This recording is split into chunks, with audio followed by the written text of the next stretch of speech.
오늘은 예수님의 부활이라는 제목으로 말씀의 은혜를 나누겠습니다. 우리가 계속 시리즈 말씀으로 십자가의 여정이라는 말씀을 나눴잖아요. 다음 주에 이 십자가의 여정, 십자가를 주제로 마지막 설교가 이제 다음 주에 결론을 맺어질 거고요. 오늘은 이제 예수님의 부활, 다음 주도 물론 예수님의 부활에 관련된 말씀이지만 어쨌든 이 십자가로 정리를 하려고 해요. 그런데 오늘은 이 십자가의 여정은 잠깐 멈추고 예수님의 부활을 주제로 해서 말씀을 나누려고 합니다. 오늘날 예수님의 부활은 사람들에게 그렇게 중요하게 여겨지고 있지 않습니다. 예를 들어서 우리 개신교에서도 한 큰 분파 중에 하나예요. 개신교 신학 가운데 자유주의 신학이라는 것이 있어요. 그래서 자유주의 신학자들이 있어요. 아주 특히 우리 감리교회 쪽에서 이게 강해요. 자유주의 신학이. 예. 여튼 간에 이 자유주의 신학자들 가운데서는요, 예수의 부활을 이게 완전한 몸의 부활이 아니라 이 정신적이고 영적인 부활이라고 그렇게 이야기를 하기도 해요. 그래서 예수의 역사적 부활 자체를 믿지 않는 그런 신학이 있어요. 왜냐하면 이들은 성경을 해석할 때 성경의 영감설이라고 하는데 영감설 가운데 역동적 영감설이라고 해요. 예. 그래서 이게 무슨 말이냐면은, 그러니까 성령의 감동하심과 조명 가운데서 깨닫게 하시는 것도 있지만 그것보다 더 중요한 것은 인간의 그 말씀을 보고 그래서 말씀을 받은 그 사람의 이성, 그 합리적 생각이 더 중요한 거예요. 그래서 이 인간의 이성을 바탕으로 무게를 두고 성경을 해석하다 보니까 여러분, 인간의 이성에 합리적이지 않게 되면은요, 그건 받아들이지 않는 거예요. 리젝트하는 거죠. 그래서 어떻게 표현하냐면은 성경의 그 기적이라든가 초월 이런 것들을 갖다가 신화라고 얘기를 해요. 신화. 벌써부터 기분이 나빠지네. 그래서 이 루드프 불트만이라고 해서 비신화화 작업이라고 하거든요. 이게 그런 것들은 다 신화니까 그 신화적인 것들은 다 빼버리고 인간의 합리성을 가지고 이성을 가지고 그러면 그 신화적인 이야기 속에서 이 성경이 무슨 말을 하려고 했는지 그 메시지의 본질을 찾아야 된다, 의미를 찾아야 된다는 게 바로 비신화화 작업이에요. 이 유명한 루도프 불트만으로부터 이게 일단 실존주의 신학이고 하여튼 뭐 그래요. 몰라도 되는데 여튼 그런 부분들이 있어요. 그러다 보니까 여러분들 이 부활을 어떻게 보겠어요? 자유주의 신학자들은요. 부활에 대한 부분들은요. 가장 이게 기적 중에 기적이잖아요. 초월 중에 초월이고 죽었던 사람이 살아나는 거 그것도 3일 만에. 그러니까 이걸 갖다가 이게 믿지 않는 거죠. 그래서 이 몸의 부활을 안 믿는 거예요. 그래서 어떻게 생각하냐면은 부활의 역사적 부활, 예수의 부활은 안 믿고 그 부활의 의미, 그 뜻, 그 참 의미가 뭐냐 이런 쪽으로 포커스를 맞춰요. 그래서 이렇게 생각하는 거죠. 예수의 부활을 예수님이 죽고 난 다음에 예수를 버리고 도망갔던 제자들이 마음을 뉘우치고 시간이 지나니까 예수님이 그리워지는 거죠. 그러면서 그 마음속에서 예수님이 하셨던 그 말씀과 그 모든 행동들을 마음속에 기억하면서 그것을 다시 마음속에서 되살리는 것, 살아나게 한 것, 이게 부활이라는 거예요. 여러분들. 그래서 이게 예수의 부활이 가지는 진정한 부활의 의미다. 이렇게 나가요. 그래서 이걸 신학적으로 캐리그마라고 이야기를 해요. 말이 좋잖아요. 캐리그마. 이러니까 막. 근데 말은 좋은데 위험한 사상인 거예요. 이게 왜냐하면은 이 자유주의 신학의 이 철학적 기초가 실존주의예요. 하이데거의 실존주의. 시작부터 여러분들을 괴롭히고 있는데 복잡한 얘기가 아니라 인간의 실존이 더 중요하다라는 거예요. 본질은 실존에 있다라는 거예요. 역사보다도. 그렇다고요. 그래서 이게 어떻게 적용되느냐 하면은 오늘날에도 마찬가지예요. 예를 들어서 대표적으로 노동운동가가 이제 자기 몸을 불에다가 분신함으로 인해서 그 죽음을 통해 가지고 노동자들의 정신을 일깨우고 그동안에 지켜지지 않던 노동법이 엄연히 있음에도 지켜지지 않던 그 노동법을 다시 지켜질 수 있도록 그 노동법이 이제 실행되게 만들고 또 노동자들의 인권을 다시금 찾아오게 했다. 그러면 그게 바로 뭐라고요? 예수의 부활이다라고 보는 거라고요. 그래서 이 자유주의 신학 쪽에서는 이 인권 운동이 아주 강하죠. 뭐 그게 잘못됐다 얘기하는 게 아니라 이런 맥락으로 연결되어 있다라는 얘기를 하는 거예요. 신학의 흐름이다. 하나의. 이게 큰 흐름 중에 하나예요. 그런데 이게 작은 흐름도 아니고. 제가 대학교 졸업할 때 신학 논문을 불트만 썼다니까. 루돌프 불트만. 이 사람이 비신화 작업의 대부인데. 예, 여러분들. 그러니까 신학께서 늘 그걸 배웠다는 얘기를 하는 거예요. 그 자유주의 신학을 배웠다는 얘기를 하는 거예요. 보세요. 마귀는요, 사람들로 하여금 이 예수의 부활과 내세가 있음을 믿지 못하게 만들어서 부활의 교리를, 근간을 흔드는 거거든요. 그래서 하나님을 믿지 않는 사람들에게는요, 삶의 죽음이 끝이에요. 죽음 너머의 세계, 이런 것들을 믿지 않아요. 그래서 죽음 이후의 삶이 있어요? 이들은 없어요. 없어요. 그냥 어떻게 사는 거예요? 이 땅에서 어떻게 하면 더 잘 살고 누리고 행복하게 살 수 있을까가 전체 목적이에요. 예. 그래서 유시민 씨가 뭐라고 하죠? 예. 그러니까 너희들 잘 먹고 잘 놀고 잘 즐기고 잘 연대해서 살아라. 그렇게 얘기하잖아요, 여러분들. 그러니까 이 땅에서가 다예요. 이 땅 넘어 내세에 대한 어떤 기대와 소망도 없게 만드는 거예요. 우리 신자는 다르죠. 우리는 예수의 부활을 믿는다라는 거예요. 그래서 이 부활, 소망을 가지고 내세를 준비하며 살아가는 거죠. 그래서 여러분 이 부활 신앙을 올바르게 배우는 것은 아주 중요한 거예요, 여러분들이. 여러분들이 뭐 여러분들 중에 뭐 나는 자유주의 신학에 속한다 그런 분들 있으면 미리 얘기하세요. 그럼 내가 이거 좀 제어하고 좀 할 테니까. 그런 분들 없잖아요, 일반 성도들 중에는. 그죠? 그런데 문제는 뭐예요? 그 신학을 배우고 나는 목사들이 다 그런 바탕 속에서 말씀을 전하니까 말씀이 좋을까요? 안 좋을까요? 여러분들 생각해 보세요. 부활절 설교에 이런 뉴 패턴의 설교를 하는 목사님들의 설교가 좋을까요? 안 좋을까요? 엄청 좋죠. 왜요? 뭘 찾으니까? 부활의 의미. 이해하시겠어요? 부활의 의미에 포커스를 만드니까 실존주의적이잖아요. 우리가 살아가는데 실생활에 적용시키잖아요. 그러니까 설교는 엄청나게 좋아요. 그런데 본질은 예수의 몸의 부활을 믿지 않는다라는 거죠. 여러분, 이게 사실은 큰 문제죠. 어떻게 됐든. 그래서 우리가 부활에 대해서 제대로 배우는 게 중요합니다. 할렐루야. 오늘 제가 이제 좋아하는 성경풀이 방식이죠. 스토리텔링식으로 쭉 읽으면서 나갈 텐데, 워낙 또 제가 잡다한 걸 많이 또 찾잖아요. 그러다 보니까 본문 이게 10절까지는 다 안 나가요. 그냥 나가는 만큼 말씀을 정리하려고 해요. 자, 이제 부활의 서막인데요. 부활의 시점이 안식 후 첫날이라고 오늘 본문은 시작하고 있어요. 오늘 본문 말씀 마태복음 28장 1절 다 같이 읽어볼게요. 같이 읽읍시다. 시작.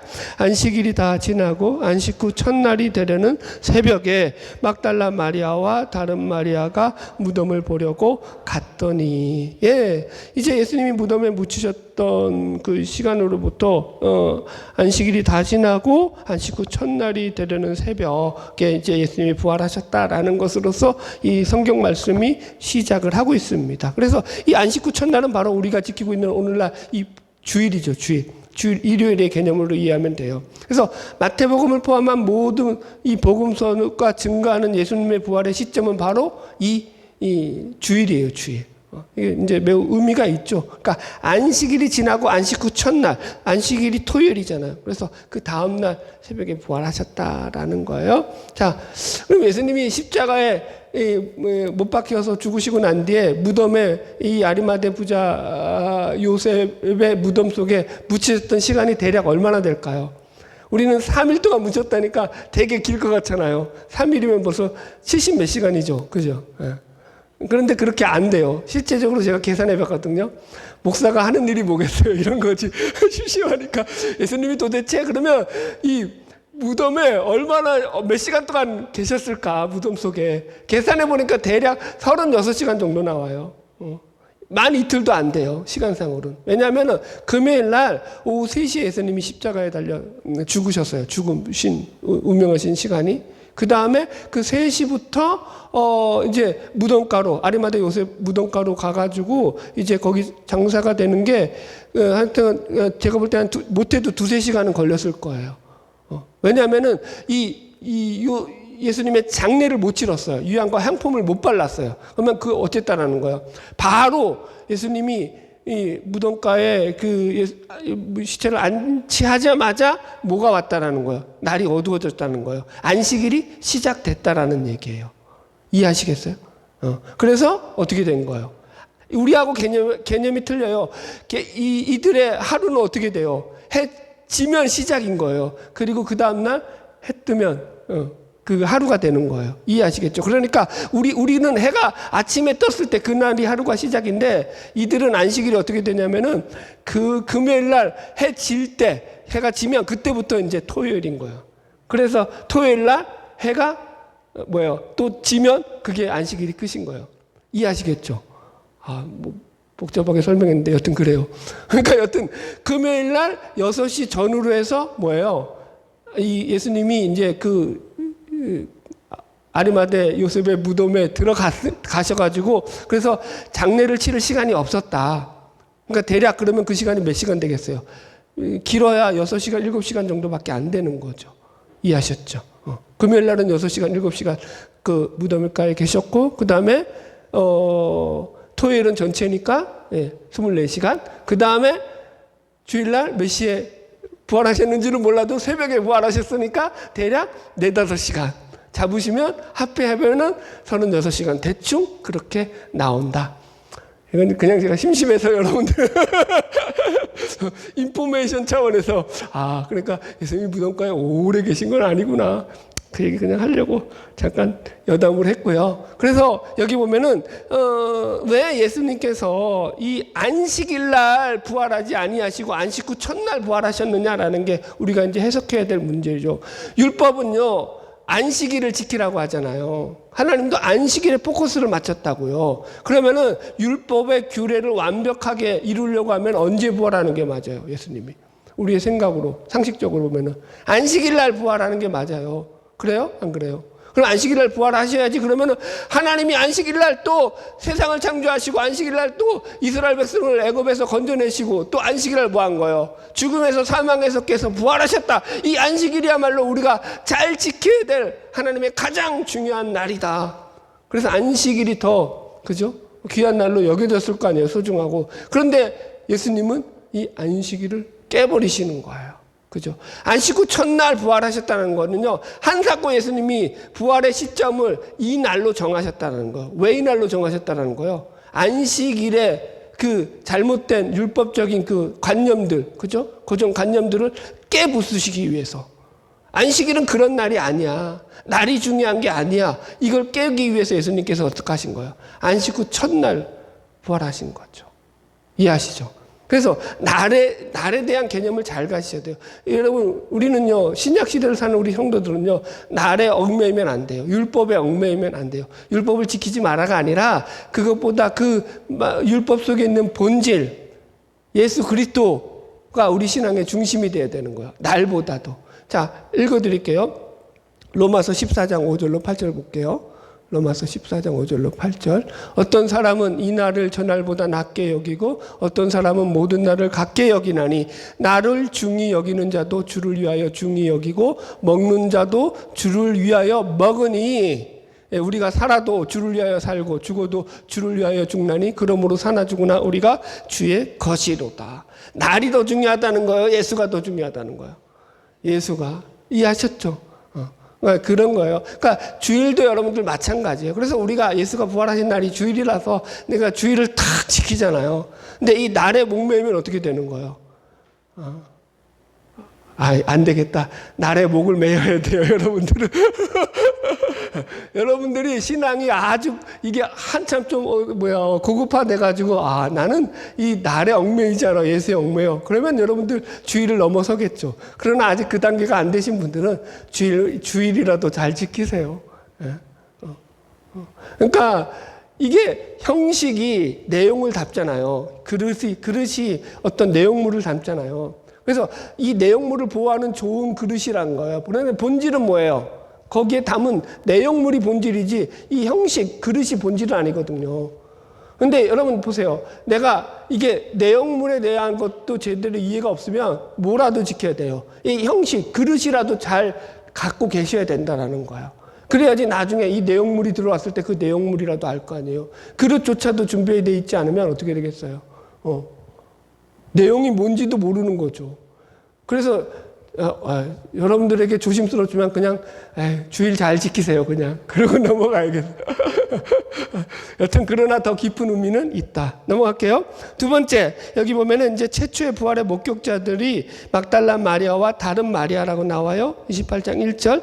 안식일이 다 지나고 안식 후 첫날이 되려는 새벽에 막달라 마리아와 다른 마리아가 무덤을 보려고 갔더니 이렇게 나와요. 그래서 여기 다른 마리아는 누구냐면은 여기 마태복음 27장 56절을 보면은 야고보와 요셉의 어머니 마리아라고 나와요. 야고보와 요셉의 어머니 마리아, 다른 마리아예요. 야고보와 요셉이라니까 이게 누구야 도대체 이렇게 생각할 텐데 이 사람이 누구냐면은 이 베드로와 안드레, 야고보, 요한 이렇게 나가잖아요. 제자 서열 그 이름이 있죠. 그래서 우리가 그렇게 외웠잖아요. 그래서 이 베드로와 안드레, 야고보, 요한, 야고보와 요한의 어머니가 아니에요. 그 어머니는 살로메라고 따로 있고 그 뒤에 한참 가면은 베드로, 안드레, 야고보, 요한, 빌립과 바돌메, 도마, 마테, 알페오의 아들 되는 야고보, 알페오의 아들 되는 야고보가 있다고요. 이 야고보, 알페오의 아들 야고보의 어머니라고요. 그래서 그 야고보, 작은 야고보라고 불러요. 야고보의 어머니 이름이 마리아예요. 그래서 성경에 마리아가 무지막지하게 많이 나오죠. 우리를 헷갈리게 하죠. 여튼 그렇다. 그래서 이 막달라 마리아와 지금 이 야고보와 요셉의 작은 야고보의 어머니 이 마리아가 지금 이 부활에서는 가장 중심적인 인물들로 예수의 부활을 목격한 목격자들로 지금 마태복음에서 소개하고 있어요. 그리고 다른 복음에서도 이들이 다 등장을 해요. 그러니까 상당히 이 여인들이 예수의 부활의 중요한 목격자들이었다라고 성경은 강조하고 있는 거예요. 자, 보세요. 지금 이들이 예수님 앞에 왜 무덤가로 달려가고 있느냐 하면은 다른 복음서를 보면은 향품을 예수님의 시체에 향품과 향유를 발라드리기 위해서 지금 무덤가로 간다라고 나와 있어요.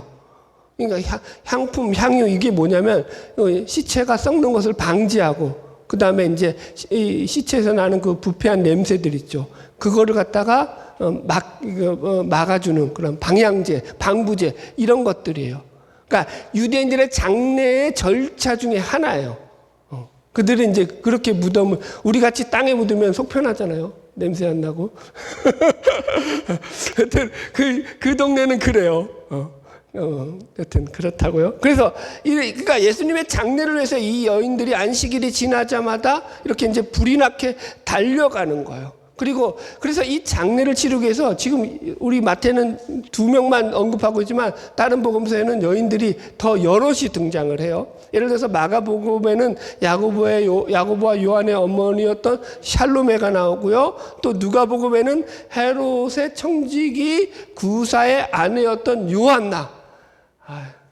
여튼 그런 여인도 나와요. 그러니까 최소한 4명 이상의 여인들이 예수의 부활의 이 장례를 위해서 지금 달려가고 있었다. 그러니까 제가 볼 때는 그건 추측이에요. 이거는 정확한 건 아니지만 함께 모여서 온 게 아니에요. 지금 마태복음식으로 하자면 막달라 마리아와 이 다른 마리아는 같이 동행했을 가능성이 높지만 나머지 여인들은 따로따로 그렇죠? 그러니까 거기서 만나기로 하고 무덤가로 오고 있다가 이제 이런 체험을 했던 것이다. 그래서 이 여인들에 대한 증언의 이 목격자적인 그 진술들이 각 복음서마다 조금씩은 차이가 있다. 여기까지 하고요. 그래서 지난 시간에도 말씀드렸듯이 성경이 예수님의 죽으심과 묻히심 그리고 이 부활의 목격자들로서 계속 전면에 등장시키고 있는 사람들이 누구라고요? 남자들이 아니라 여인들이라고요. 이 여인들은 증인으로서의 자격이 있다 없다? 없다. 그런데 왜 증인의 자격도 없는 이 여인들을 계속 예수의 부활 가장 중요한 그죠? 예수의 신성을 증명할 수 있는 이 가장 중요한 이 사건의 증인들로 등장을 시키냐라는 거예요. 그 시절에 생각해 보세요. 그렇다라는 것은 무슨 말이냐면 이게 팩트라는 거예요. 역사적 사실이라는 거예요. 왜요? 사실이니까 이게 그냥 사실이니까 증인으로서 가치가 있든지 없든지 그냥 사실대로 진술을 하는 거예요, 여러분들. 이게 하나님이 일하시는 방식이라고요. 우리 생각으로 볼 때는 여러분 이게 안 맞아요. 하나님은 지금도 그렇게 일하신다니까요. 우리가 볼 때는 너무 연약하고 부족해서 저런 자들로 무슨 일을 할 수 있어 라고 생각하는 그런 존재들을 가지고 하나님은 지금도 일을 하고 계셔요. 그래서 우리가 하나님의 일을 이루어가는 것은 우리의 잘남이나 우리의 실력, 우리의 능력이 아니다라는 것을 고백하게 만드시는 거예요. 지금 예수님의 부활도 마찬가지예요. 우리가 생각하면은 예수님이 부활하시고 누구를 먼저 찾아가셔야 돼요? 자, 여러분들은 예수님이 부활하셨다고 했을 때 여러분들이 예수님이에요. 누구를 먼저 찾아갈 거예요? 1번 어머니 마리아 가족들 뭐 그럴 수 있죠. 2번 저 같으면은 대제사장 가야바와 산헤드린 동에 가서 박살을 냈죠. 아유, 심보가 못됐어요 저는. 그래가지고 당하고 못 살아. 이것들 내가 가서 본때를 보여줘야지. 내가 부활했다. 그랬을 거예요. 근데 예수님이 여러분 보세요. 빌라도에게도 안 찾아가고요. 대제사장도 안 찾아가고 산헤드린 공회도 안 찾아가. 예수를 믿지 않는 모든 자들에게 예수님은 찾아가지 않아요. 부활하시고 나서 예수님이 만났던 유일한 사람들은 전부 다 그 500명은 전부 다 예수를 믿고 예수를 따르는 예수의 제자들에게만 그 부활을 보이셨다고요. 이게 신비죠, 신비 여러분들. 여러분. 그러니까 여러분 이게 보세요. 우리가 생각할 때는 야 빌라도에게 예수가 부활하신 예수가 찾아가면 빌라도가 예수를 믿었겠지 않겠느냐라고 가정을 하잖아요. 근데 우리의 가정이고 추측이죠. 부활하신 예수가 빌라도를 찾아가도요 빌라도는 안 믿어요. 예수를 안 믿는다니까요. 죽었다 깨어나 골백번 죽었다 깨어나도 안 믿어요. 안 믿을 인간들은 왜 안 믿을까요?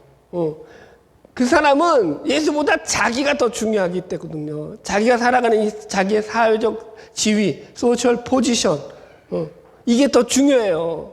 이런 자들은요, 예수를 믿을래야 믿을 수가 없는 거예요. 부활이고 뭐고 필요 없어요, 여러분들. 여러분, 그래서 지금 예수의 부활이 가진 이 여인들의 첫 번째 증인이고 목격자로 등장하고 있는 이 성경의 메시지는 뭐냐면, 하나님을 믿는 신자들에게는 그가 어떤 실력을 가졌던 어떤 능력을 가졌던 아니면 지위가 높든 낮든 남녀노소 지위고하를 막론하고 하나님은 어떤 자라도 동일하게 하나님의 은혜 가운데서 그 일을 행해 주신다라는 거예요. 여러분들이 예수를 믿는 데는요 실력이 필요 없어요. 이것도 또 아닌가? 실력이 좀 필요한가? 근데 성경의 증언은 뭐예요, 여러분들? 우리는 십자가 앞에서 더 잘난 사람도 더 못난 사람도 없다라는 거예요. 다 죄인이라는 거예요. 그 십자가만이 우리를 살릴 수 있다라는 거예요. 할렐루야. 자, 우리 말씀 계속 진도 나가겠습니다. 2절, 3절 계속 보겠습니다. 같이 읽을까요? 시작. 큰 지진이 나며 주의 천사가 하늘로부터 내려와 돌을 굴려내고 그 위에 앉았는데 그 영상이 번개 같고 그 옷은 눈같이 희거늘. 예. 제가 이 구절 때문에 사실은 고민을 되게 많이 했어요. 이걸 어떻게 잘 풀어드릴까. 이런 구절들이 사실은 이 자유주의 신학자들이 이거 신화야. 세상에 뭐죠? 그 형상이 번개 같고 그 옷이 눈같이 흰 이런 천사? 너희들 봤으면 나한테 보여줘봐. 이렇게 나오는 거죠. 천사가 어디 있다고 그래. 이런 신화적인 얘기 하지 마. 이렇게 하는 거죠. 여튼. 제 나름대로 그래서 이걸 이제 설명해 볼게요. 자, 보세요. 지금 이 여인들이요, 부자의 무덤으로 가는 중이잖아요. 그래서 이들의 무덤의 특징은요, 이 동굴을 만드는 거예요. 돌을 파가지고. 그죠? 그래서 돌 안을 파가지고 거기다가 동굴을 만들어서 거기다가 이제 시체를 안치하는 거거든요. 가정묘로. 그리고 그 동굴을 파서는 그 동굴 입구를 갖다가 큰 돌로 막는데, 그들의 그 기록에 의하면은 보통 장인 6명 정도가 달라붙어야지만 그걸 열 수 있을 만큼. 그러니까 돌이 얼마나 무거운 거예요. 장인이 그죠? 성인 남자, 장정이 6명 정도, 5명, 6명이 달라붙어야지 그 돌문을 굴릴 수 있을 만큼. 그 큰 돌이라는 거예요. 그래서 이제 다른 복음서에 보면은 이 여인들이 예수님의 무덤가로 가면서 고민하는 게 뭐냐면, 저 돌문 어떻게 굴릴까? 그 걱정을 하면서 갔다라고 기록되어 있거든요. 여러분들. 그런데 그 무덤가에 도착해 보니까 뜻밖에도 돌문이 굴러져 있는 거예요. 돌이, 이게 이 원어로 보면은요, 다른 복음서는요, 이게 옮겨져 있다라는 거예요, 자리가. 그러니까 완전히 그냥 살짝 비껴진 게 아니라 완전히 이 장소가 여기에서 이 반대편으로 확실하게 옮겨져 있다라는 거예요. 돌문이, 그러니까 완전히 개방되어 있는 거죠. 예수의 무덤문이.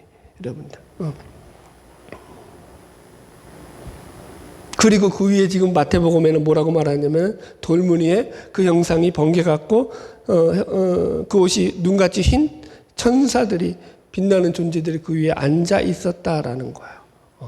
그러니까 이 빛나는 천사들의 모습은요, 여러분들 요즘은 뭐 TV가 발달해서 그렇게 뭐 빛나는 천사들을 워낙 많이 표현해 내니까 우리 이미지에서 별로 어렵지 않죠. 사람이 빛이 내고 있는 거예요, 막 환하게.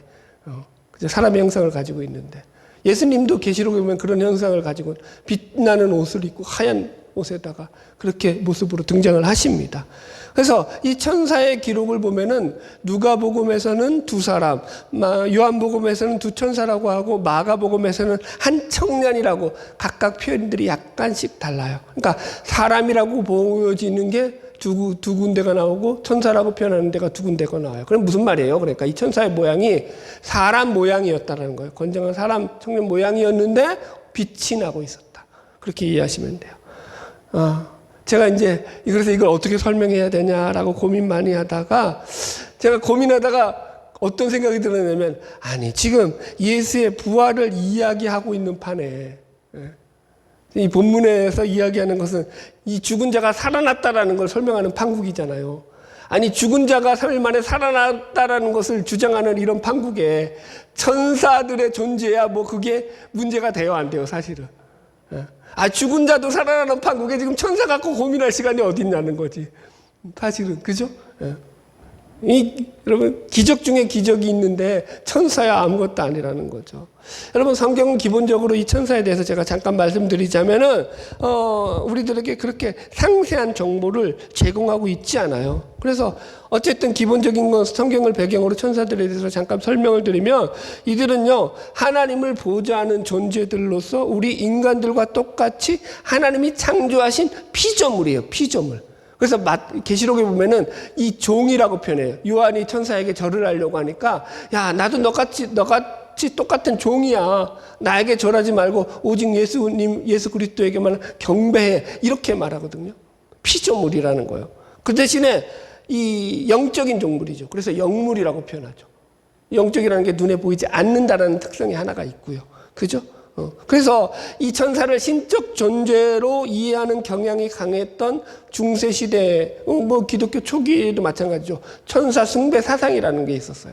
근데 이건 아주 잘못된 거죠, 여러분들.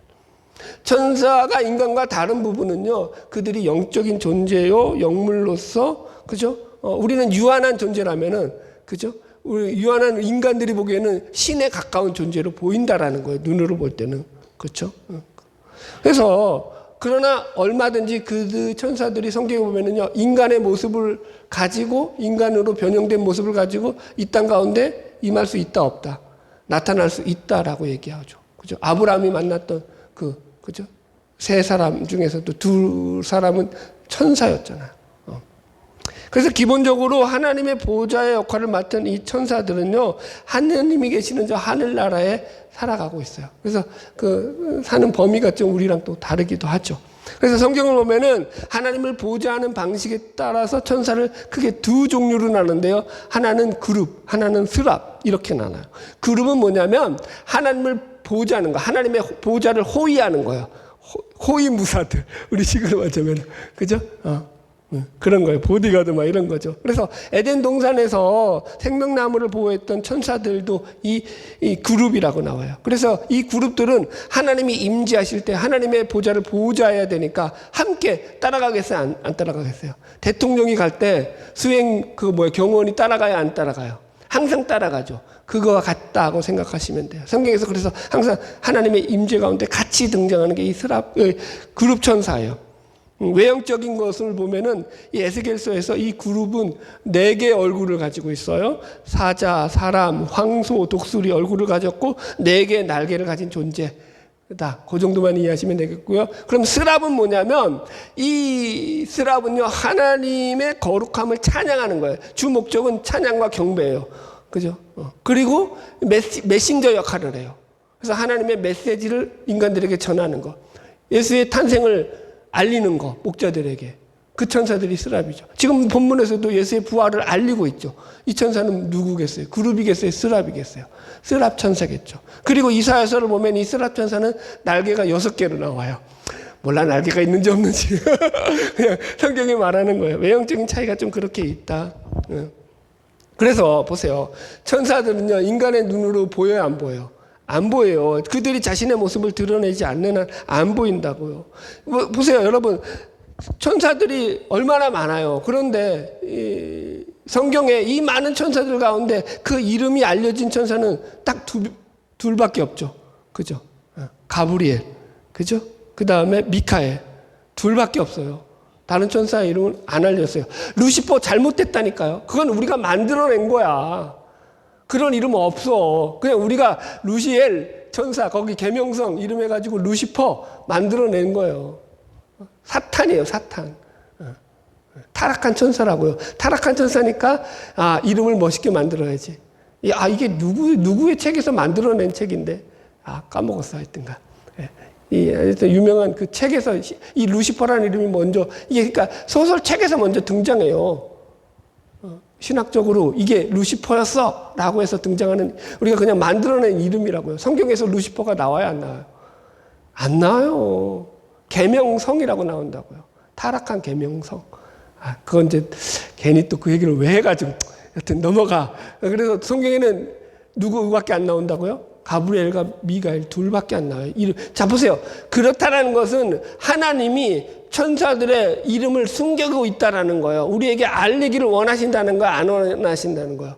원하지 않고 계신다는 거예요. 그죠? 그런데 우리들은 이런 걸 좋아해요, 안 좋아해요? 엄청 좋아하죠. 호기심 발동해가지고 막 그렇대. 그러니까 여러분 외경들 보면은요 천사들 이름이 수두룩빽빽해요. 이것도 또 너무 많이 갔나? 수두룩빽빽은 아니고 훨씬 많이 나와요. 천사들이 이름이 엄청 많이 등장해요. 여러분들 그거 하나님이 원하시지 않는다라는 거예요. 성경에는. 그러므로 그거 알려고 하지 말라고요. 성경에는 천사들에서 우리에게 뭐라고 얘기하고 있냐면 히브리서 1장 14절이에요. 보세요. 히브리서 1장 14절. 히브리서 1장 14절.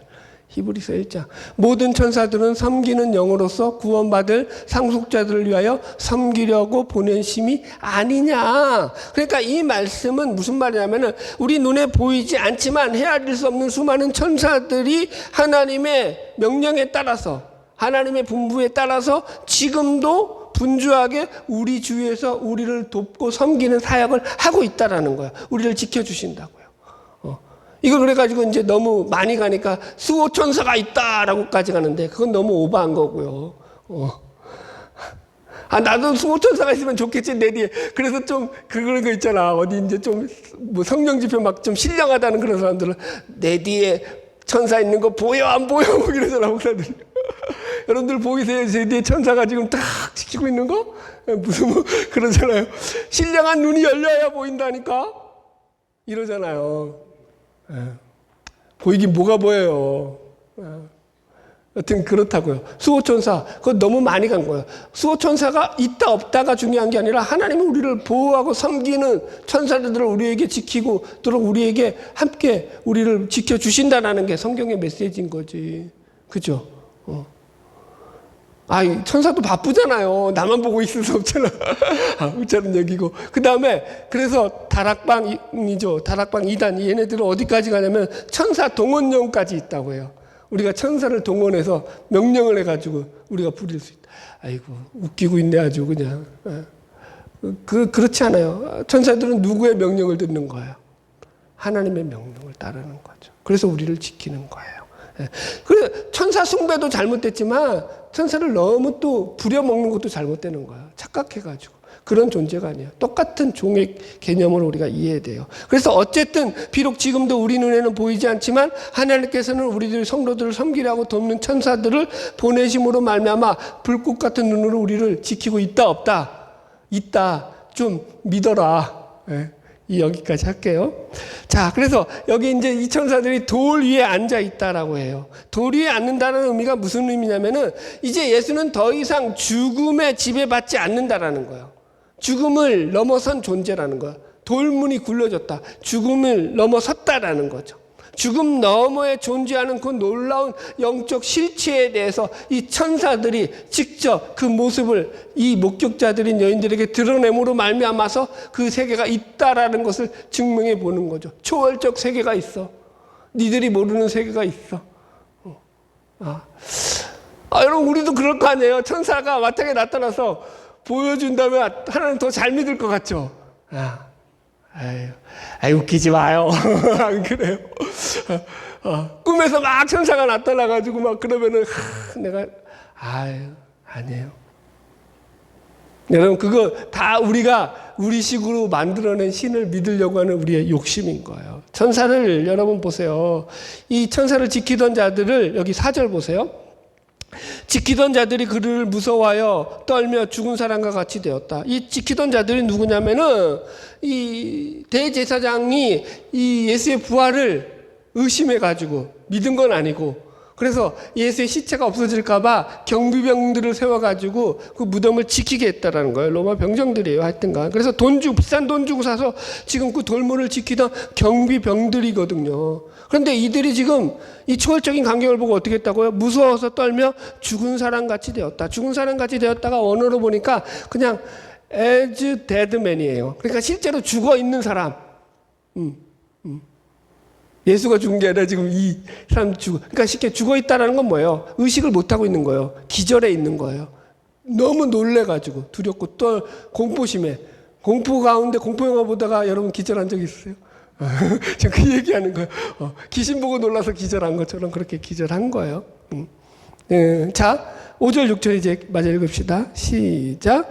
천사가 여자들에게 말하여 이르되 너희는 무서워하지 말라. 십자가에 못 박히신 예수를 너희가 찾는 줄을 내가 아노라. 그가 여기 계시지 않고 그가 말씀하시던 대로 살아나셨느니라. 와서 그가 누우셨던 것을 보라. 자, 보세요. 이 부활을 믿지 않는 사람들이 마지막으로 우리가 나눌 주제거든요. 지금 먼저 첫 번째가 부활을 믿지 않는 여인들이에요. 자, 보세요. 성경이 이 천사들의 말을 통해서 증거하고 있는 게 뭐냐면은 예수님이 부활하셔서 이 여인들에게 나타나시기 전까지 아무도 이 여인들을 비롯하여서 제자들도 말할 것도 없고 예수의 부활을 믿은 사람이 성경에 한 명이라도 있다 없다. 아무도 없다. Nobody. 아무도 안 믿었다라는 거예요. 이 여자들이 지금 예수님에게 왜 간다고요? 예수의 부활을 보러 가는 거예요? 장례를 치르러 가는 거예요. 장례를 치르러 간다고요, 여러분. 예수의 부활을 안 믿었다니까요. 다 부활을 믿어요. 그런데 어떻게 믿었을까요? 이들이 믿는 부활은 뭐냐면 지금 예수님이 죽었다가 3일 만에 살아나는 이 부활을 믿은 것이 아니라 이제 마지막 때에 이 세상의 마지막 때에 성도가 부활할 것에 대한 그런 부활 신앙을 믿었다라는 거예요. 지금 여인들은 예수님의 시체에 향품을 바르기 위해 가는 거예요. 예수님의 장례를 치르기 위해서 가는 거지 예수님의 부활을 기대함으로 지금 들뜬 마음으로 가는 게 아니라니까요. 그래서 천사가 지금 굳이 이 얘기를 하는 거예요. 여자들에게 하는 말이 뭐라고요? 여자에게 말하여 이르되 너희는 무서워하지 말라. 십자가에 못 박히신 예수를 너희가 찾는 줄 내가 아노라. 그가 여기 계시지 않고 그가 말씀하시던 대로. 그가 어떻게 했다고요? 이미 여러 번 얘기했지 않느냐. 너희들에게 말씀하시던 대로 그가 살아났다라고 얘기하시는 거예요. 예수님의 부활에 대한 얘기는요, 마태복음만 해도 4번이 나와요. 4번. 자, 우리 한번 제가 스킵해서 쭉쭉 읽어드릴게요. 마태복음 12장 34절로 40절. 그때 서기관과 바리새인 중 몇 사람이 말하되 선생님이여 우리에게 표적 보여주시기를 원하나이다. 예수께서 대답하여 이르시되 악하고 음란한 세대가 표적을 구하나 선지자 요나의 표적밖에 보일 것이 없느니라. 요나가 밤낮 사흘 동안 그 물고기 뱃속에 있었던 것 같이 인자도 밤낮 사흘 동안 땅속에 있으리라. 예수님이 사흘 동안 땅속에 묻혔다가 요나가 뱃속에서 나왔던 것처럼 그렇게 여기서는 부활에 대한 직접적인 언급은 없지만 간접적으로 부활하실 것에 대한 요나가 물고기 뱃속에 3일 동안 갇혔다가 나왔던 것처럼 그가 나올 것에 대한 간접적인 메시지가 들어가 있는 거예요. 자, 마태복음 16장 21절로 25절. 이때부터 예수 그리스도께서 자기가 예루살렘에 올라가 장로들과 대제사장들과 서기관들에게 많은 고난을 받고 죽임을 당하고 제3일에 살아나야 할 것을 제자들에게 비로소 나타내시니, 이 말씀은 그 유명한 베드로의 신앙 고백, 주는 그리스도요 살아계신 하나님의 아들이라는 이 고백 위에 예수님께서 교회를 세우신다고 얘기하고 난 뒤에 바로 하신 말씀이에요. 그때서야 비로소 그러니까 교회는 뭐 위에 세워져야 된다는 거, 쉽게 말해서 십자가와 부활 위에 세워져야 된다라는 메시지가 지금 담겨져 있는 거죠, 여러분들. 그런데 이거 베드로가 주여 그리마옵소서 하고 막다가 어떻게 됐다고요? 사탄아 물러가라, 욕을 먹은 장면이 나오죠. 자, 마태복음 17장 22절로 23절이에요. 갈릴리에 모일 때에 예수께서 제자들에게 이르시되 인자가 장차 사람들의 손에 넘겨서 죽임을 당하고 제3일에 살아나리라 하시니 제자들이 매우 근심하더라. 벌써 세 번째예요. 그죠? 죽고 살아나신다는 말씀을 제자들에게 계속했는데 제자들이 이 말을 들었다는 거야, 안 들었다는 거야? 안 들었다고요. 근심했다고요. 하나만 더 볼게요. 마태복음 20장 17절 이하. 예수께서 예루살렘으로 올라가려 하실 때에 12 제자를 따로 데리시고 길에서 이르시되 보라, 우리가 예루살렘으로 올라가노니 인자가 대제사장들과 서기관들에게 넘겨지매 그들이 죽이기로 결의하고 이방인들이 넘겨주어 그를 조롱하고 채찍질하며 십자가에 못 박게 할 것이나 제3일에 살아나리라. 그죠? 예수님이 분명하게 제자들에게 계속해서, 그러니까 지금 성경에 4번 나온다는 것은 계속 얘기했다는 거야, 안 했다는 거예요, 예수님이? 하셨다는 거예요. 여러분, 쟤는 계속 자기중심성이라고 얘기해요, 안 해요? 했다라는 거예요. 그런데 몰라요. 그 모른다는 것은 말을 듣는다는 거야, 안 듣는다는 거야? 안 듣는다는 거야. 그 얘기하는 거예요. 지금 그런 거 얘기하는 거예요. 예수님이 얘기하는데 안 듣는 거예요. 여러분, 이게 제자들만의 문제가 아니라 여인들도 마찬가지라는 거예요, 이게. 그러니까 우리가 착각하면 안 돼요. 여자들은 좀 더 믿음이 좋아. 남자들이 믿음이 없지. 아이고, 웃기지 마세요. 믿음이 좋아 보이는 것 뿐이야, 여인들이 더. 왜? 감성적이라서. 그래서 더 신앙생활에 더 여자들이 더 열심히 내고 그런 것 같잖아요. 남자들 변호해야지. 남자분들 기죽지 마세요. 그런 거 아니야. 복음에는 남자 여자 없어. 진리가 들어오면은요, 그 진리가 나를 세우는 거예요, 여러분들. 여인들도 안 믿었다니까요, 여러분들. 그래서 부활을 믿지 못했다고요. 이 제자들, 여인들 모두 다요. 그래서 일단 우리는 여기서 이때 예수님의 죽음과 부활을 처음으로 목도하고는 이 제자들과 여인들의 입장을 잠깐 생각해 봐야 돼요. 왜 안 믿었느냐? 뭐 때문에 안 믿었다고요? 그들의 이성적 판단, 합리적 사고가 예수의 부활은 믿을 만한 게 된다, 못 된다? 못 된다라고 생각했기 때문인 거예요. 지금도 적용하다면 마찬가지예요. 왜 수많은 사람들이 예수의 부활을 거부하고 있죠? 왜 거부하죠? 예수의 부활을 믿으면 그가 어떻게 되는 거예요? 부활하는 존재는 인간이에요, 신이에요? 신이죠. 그러면 그를 신으로 믿어야 되는데, 그를 신으로 믿으면 내가 예수를 믿고 살아야 되는데, 예수를 믿고 살 마음은 있어요, 없어요? 없어요. 그러니까 안 믿는 거야. 그래서 보세요. 세상 사람들도 예수의 삶과 말씀과 죽음은 동의를 한다니까요. 그가 그렇게 멋지게 살았고 멋진 말을 했고 훌륭한 일을 했고, 그죠? 많은 사람들을 고쳤고, 그리고 그들을 위해서 죽기까지 했어 라고 인정을 해요. 그런데 그들이 인정하는 딱 하나가 뭐라고요? 예수의 부활요. 왜? 그가 부활했으면 그는 신인데, 그럼 내가 그를 믿어야 되니까. 나는 그렇게는 못해. 그래서 그들이 거절하는 가장 기독교의 핵심이 뭐예요? 예수의 죽음도 아니고 십자가도 아니고 부활이라니까요. 여러분들은 예수의 부활을 믿으시나요? 네. 결론입니다. 예수의 부활에 대해서 우리가 말씀을 나눴습니다. 예수의 부활은 기독교 신앙에서 가장 중요한 자리를 차지한다고 말씀드렸습니다. 부활이 없으면 기독교는 빈 껍데기예요. 그래서 사도 바울은 고린도전서에서도 이렇게 말했어요. 세상에 예수의 부활이 없으면 우리 믿는 자들이 세상에서 가장 불쌍하다. 이보다 더 불쌍한 자들이 없는 거죠. 맞아요, 여러분들. 예수의 부활이 없으면 우리에게 소망도 없고 내세도 없고 아무것도 없는 것이니까. 그런데도 믿고 살아가니까 얼마나 불쌍한 거예요. 여러분, 그러나 걱정하지 마십시오. 예수님이 부활하셨고 우리도 부활할 것을 믿으시기 바랍니다. 결론에 이런 말씀을 드리고 싶어요. 여러분 보세요. 2000년 전에 한 사람이 죽음에서 살아났다는 걸 믿는 것이 이성적으로 그게 합리적이냐라는 거예요.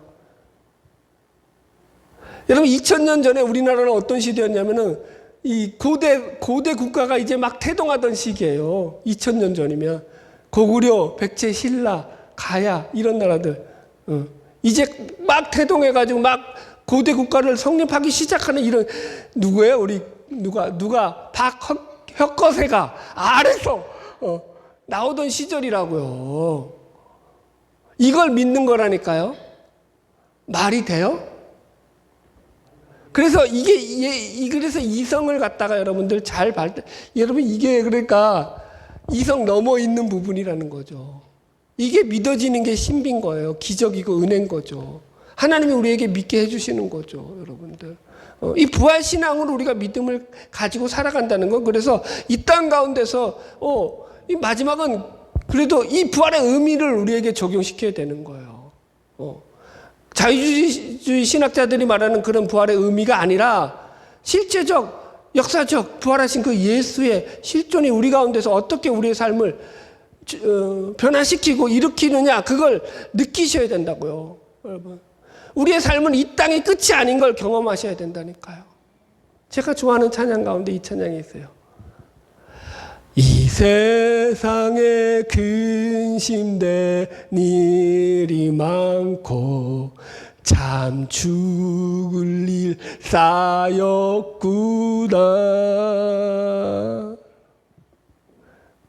참 평안을 몰랐구나 했는데 참 죽을 일 쌓였구나. 여러분 세상에 우리가 소망을 안 두는 거예요. 그래서 우리들은요. 저 영원한 나라에 소망을 두는 거죠.